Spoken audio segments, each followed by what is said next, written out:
നമ്മൾ സന്തോഷ് പണ്ഡിറ്റ് പറഞ്ഞ ഡയലോഗാണ് ഈ കാണുന്നത്. പുള്ളിക്കാരൻ പറഞ്ഞതിൽ എനിക്ക് ഭയങ്കര യോജിപ്പാണ്.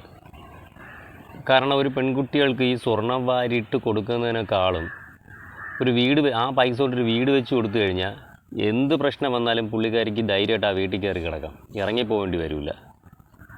പിന്നെ രണ്ടാമത്തെ കാര്യം, നമ്മളെ കേരളത്തിൽ ഇത് എന്താ പറയുക, ഇത് നടപ്പിലാവാൻ ഒരുപാട് ബുദ്ധിമുട്ടുണ്ട്.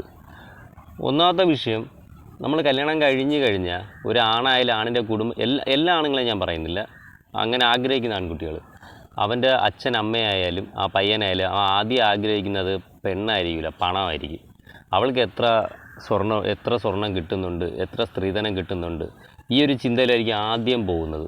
പിന്നെ പെൺകുട്ടികൾ എടുത്തു കഴിഞ്ഞാൽ ആദ്യം തന്നെ നോക്കാം, പയ്യന് ഗവൺമെൻറ് ജോലിയുണ്ടോ, അവന് പണമുണ്ടോ. പെണ്ണിൻ്റെ സൈഡ് നോക്കുകയാണെങ്കിൽ ആദ്യം നോക്കുന്ന പയ്യനെ ആയിരിക്കില്ല, അവന് ഗവൺമെൻറ് ജോലി ഉണ്ടെങ്കിൽ അവൻ്റെ പണത്തായിരിക്കും അവൾ ആദ്യം ആഗ്രഹിക്കുന്നത്. അപ്പോൾ അവനെ മതി. അവൻ നേരെ തിരിച്ചായിരിക്കും, അവൻ നോക്കുന്നത് അവൾക്ക് എത്ര സ്വർണ്ണമുണ്ട്, എത്ര പണമുണ്ട്, ഇതായിരിക്കും അവനും ആദ്യം നോക്കുന്നത്. എല്ലാവരും ഞാൻ പറയുന്നില്ല, ഈ മൈൻഡോടെ നടക്കുന്ന ആൾക്കാരെ മാത്രമാണ് ഞാൻ ഉദ്ദേശിച്ച് പറയുന്നത്. അപ്പോൾ നമ്മളെ കേരളത്തിൽ ഇങ്ങനെ ഒരു സംഭവം വന്നാലും ആരും അക്സെപ്റ്റ് ചെയ്യത്തില്ല പെട്ടെന്ന്. അത് വീട് അവർക്ക് കയറി കിടക്കുന്ന ഒരു വീടുണ്ടല്ലോ, നമുക്ക് ഇപ്പം ആവശ്യം പണവും സ്വർണ്ണമാണല്ലോ, അത് മതി എന്നായിരിക്കും കൂടുതലും പയ്യൻ്റെ വീട്ടുകാരും പയ്യനായാൽ പോലും അങ്ങനെ ചിന്തിക്കുന്നുള്ളൂ. ഇപ്പം എൻ്റെ സൈഡ് എടുക്കുകയാണെങ്കിലും ഞാനിങ്ങനെ ആലോചിക്കാം, അയ്യോ എന്തിന് വീടിൻ്റെ ആവശ്യമില്ല, എനിക്കൊരു വീടുണ്ടല്ലോ, നമുക്ക് ഒരു സ്ത്രീധനമായിട്ടുള്ള ആ പണവും സ്വർണ്ണവും കിട്ടിയാൽ അത്രയും നല്ലതായിരിക്കും എന്നായിരിക്കും ചിലപ്പോൾ ഞാനും ചിന്തിക്കുന്നത്. എൻ്റെ മനസ്സിലായാൽ പോലും ഞാനും അതേ ചിന്തിക്കും. അപ്പം ഈ സന്തോഷ് പണ്ഡിറ്റ് പറഞ്ഞ കാര്യം എന്ന് പറഞ്ഞാൽ നല്ലൊരു കാര്യം തന്നെയാണ്. പക്ഷെ അത് നടപ്പിലാക്കേണ്ട കാര്യം നടപ്പിലാകുമോ എന്ന് ചോദിച്ചു കഴിഞ്ഞാൽ ചിലപ്പോൾ ഇനി ഒരു 2-3 വർഷം കഴിഞ്ഞോ 5 വർഷം കഴിഞ്ഞോ ഒക്കെ ചിലപ്പം ചില ആൾക്കാർ ചിന്തിക്കാം, ഇങ്ങനത്തെ ഓരോ സംഭവങ്ങൾ ഈ സ്ത്രീധനത്തിൻ്റെ പേരിൽ തന്നെ ഒരുപാട് പെൺകുട്ടികൾ ആത്മഹത്യ ചെയ്യുന്നുണ്ട്. അങ്ങനെയൊക്കെ വരുമ്പോൾ ചിലവർ ചിന്തിക്കാം, ആ മോൾക്ക് സ്വർണ്ണം കൊടുക്കേണ്ട, ആ പൈസ വെച്ച് നമുക്കൊരു വീട് വെച്ച് കൊടുക്കാം. അങ്ങനെയൊക്കെ ചിന്തിച്ച് വന്നു കഴിഞ്ഞാൽ ചിലപ്പോൾ സക്സസ് ആവും ഈ പറഞ്ഞ കാര്യം. പക്ഷേ എനിക്കെന്തോ സന്തോഷ് പണ്ഡിറ്റ് പറഞ്ഞ ഈ കാര്യത്തിൽ നല്ലൊരു യോജിപ്പുണ്ട്. കാരണം അത് കറക്റ്റ് കാര്യമാണ് പുള്ളിക്കാരൻ പറഞ്ഞത്. നമ്മളെ ഇപ്പോഴത്തെ പെൺകുട്ടികൾ അനുഭവിക്കുന്ന കഷ്ടപ്പാട് വെച്ച് നോക്കുമ്പോൾ ഏറ്റവും നല്ലൊരു കാര്യം തന്നെയാണ് ഒരു വീട് വെച്ച് കൊടുക്കുക, ആ സ്വർണം കൊണ്ട് അല്ലെങ്കിൽ ആ പൈസ കൊണ്ട് ഒരു വീട് വെച്ച് കൊടുക്കുക മോൾക്ക്. അപ്പോൾ അത്രയും സേഫായിരിക്കും മോളുടെ കാര്യം എന്ന് പറയുന്നത്.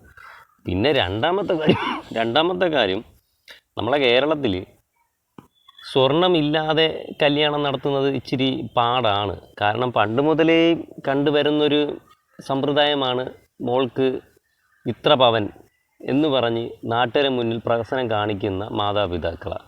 എൻ്റെ മോൾക്ക് ഇത്ര പവൻ ഇത്ര രൂപ കൊടുത്താണ് ഞാൻ അയച്ചത് എന്ന് വെച്ചാൽ ഒരു നാടകമാണ് കേട്ടോ കെട്ടെന്ന് പറയുന്നത്. കാരണം നാട്ടുകാരെ കാണിക്കണം, എൻ്റെ മോൾക്ക് ഇത്ര പവൻ ഞാൻ കൊടുത്തു, അല്ലെങ്കിൽ എൻ്റെ മോൾക്ക് ഞാൻ ഇന്ന സാധനങ്ങൾ കൊടുത്തു എന്ന് നാട്ടുകാരെ കാണിക്കണം. അല്ലാതെ മോളുടെ ലൈഫ് എങ്ങനെ പോകണം, മോള് കെട്ടിയവൻ നല്ലതാണോ, മോളെ അയക്കുന്ന കുടുംബം നല്ലതാണോ എന്നൊന്ന് നോക്കുമായിരിക്കും, ഏറെക്കുറെയൊക്കെ നോക്കുമായിരിക്കും. ആദ്യം നാട്ടുകാരെ കാണിക്കണം, എൻ്റെ മോൾക്ക് ഞാൻ ഇത്ര പവൻ ഇട്ട് അയച്ചു എന്ന് നാട്ടുകാരെ കാണിക്കണം. അതാണ് ഇവിടെ ആദ്യം ചിന്തിക്കുന്ന ഒരു കാര്യം.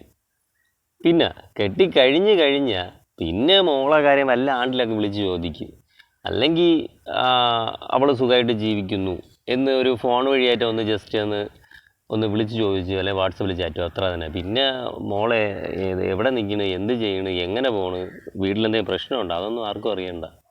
അതുകൊണ്ട് ഇനിയെങ്കിലും സന്തോഷ് പണ്ഡിറ്റ് പറഞ്ഞ ഈ കാര്യം നടന്നാൽ അത്രയും നല്ലതായിരിക്കും എന്നാണ് ഞാനും ആഗ്രഹിക്കുന്നത്.